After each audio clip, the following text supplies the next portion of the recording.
In this video, I will show you how to connect two databases in Notion. So the first thing you need to do is I will create a header here, so slash, then I will choose heading,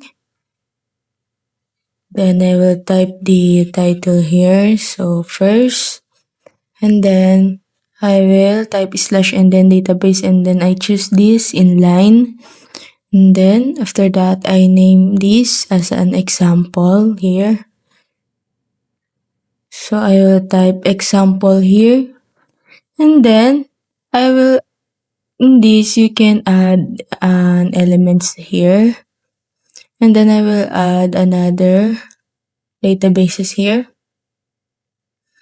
So type slash heading, then I will title it a second, and then type slash again, then search for database, choose inline, then I will name it as second example.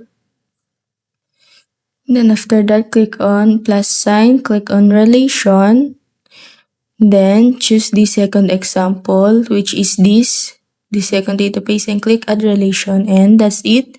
That's how you connect two databases. If it helped you, please like and subscribe.